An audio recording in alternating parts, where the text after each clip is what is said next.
Mrs. Morales with Minutes with Morales, and today I have for you a book that I used to read to my kids when they were little, and it's called Harold and the Purple Crayon, and it's written by Crockett Johnson. Harold and the Purple Crayon. One evening, after thinking it over for some time, Harold decided to go for a walk in the moonlight.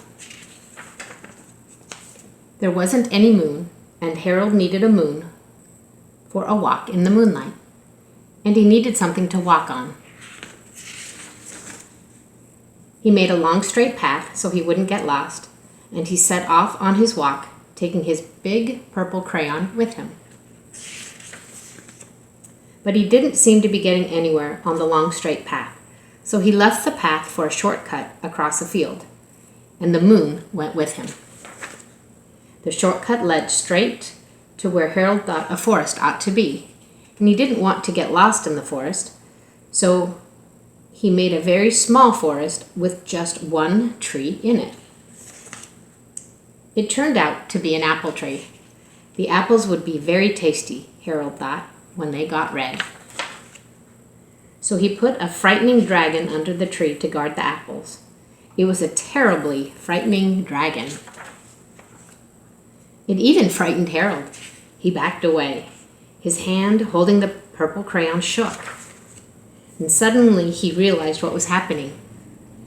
But by then, Harold was over his head in the ocean. He came up thinking fast, and in no time he was climbing aboard a trim little boat.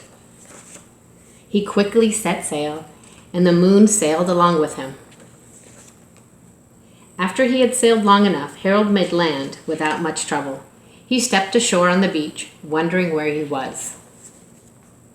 The sandy beach reminded Harold of picnics, and the thought of picnics made him hungry. So he laid out a nice, simple picnic lunch. There was nothing but pie, but there were all 9 kinds of pies that Harold liked best. When Harold finished his picnic, there was quite a lot left. He hated to see so much delicious pie go to waste. So Harold left a very hungry moose and a very deserving porcupine to finish it up. And off he went, looking for a hill to climb, to see where he was. Harold knew that the higher up he went, the farther he could see, so he decided to make the hill into a mountain. If he went high enough, he thought, he could see the windows of his bedroom.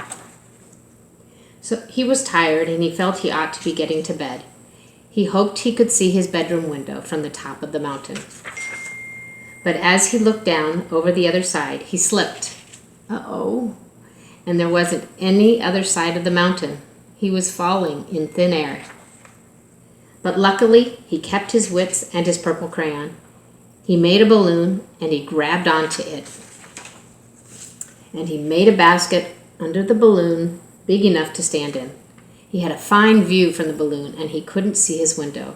He couldn't even see a house.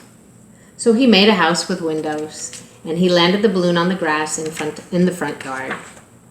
None of the windows was his window. He tried to think where his window ought to be. He made some more windows, and he made a big building full of windows. He made lots of buildings full of windows.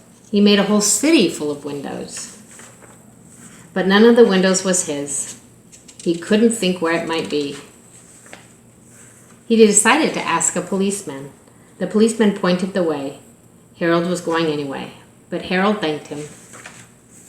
And he walked along the moon, wishing he was in his room and in his bed.